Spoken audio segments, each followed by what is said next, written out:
Judges chapter 1. Partial victories, lingering struggles. Hey, friend. Meet Alex. A new Christian. His heart is lit up after giving his life to Jesus at a church retreat. He's pumped for a new beginning, but back home, old habits stick like glue. Maybe it's the pull of old friends who mock his faith, the late night scrolling through stuff that dims his focus, or a grudge he just can't drop. Alex loves God, but he's keeping some pieces of his old life, like stepping into the promised land, but not fully clearing it out. Judges chapter 1 shows this struggle in action. After Joshua's death, the Israelites, led by Judah and Simeon, start taking Canaan. They score real victories. Judah defeats the Canaanites in Jerusalem, burns the city, and takes down Adoni-Bezek, a Canaanite king, in a brutal move, cutting off his thumbs and toes to crush his fighting spirit. They also clear out the hill country, beating Canaanite forces there. These wins are huge, proof of God's power backing them. But here's the catch: the victories aren't complete. In the valleys, the Canaanites' iron chariots, think of them as heavy, blade-wheeled war machines, roll over flat terrain, stopping Judah cold.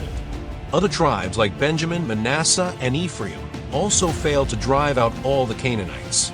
Some locals stay, living among them, or as forced laborers, but not fully gone. This partial success sets up trouble.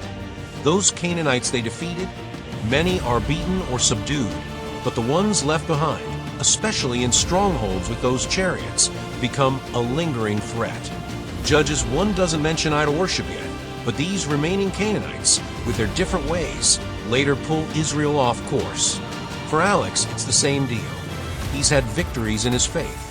Maybe he's praying more, showing up at church, but those old habits or grudges he hasn't let go. They're like undefeated Canaanites, hanging around, ready to trip him up. They tug at his peace, pulling him from the full life God offers. It's not that Alex isn't saved, it's that his half-surrender leaves cracks for his old life to creep back in. Judges 1 reminds us, partial victories are real, but incomplete obedience leaves room for trouble. God gave Judah strength to defeat Canaanites, but their failure to finish the job meant ongoing struggles. For Alex, and for us, it's a call to fully surrender. What's your iron chariot, that thing you're hesitant to let God touch? A toxic habit, a grudge, or a relationship you think you can manage? God's grace is bigger.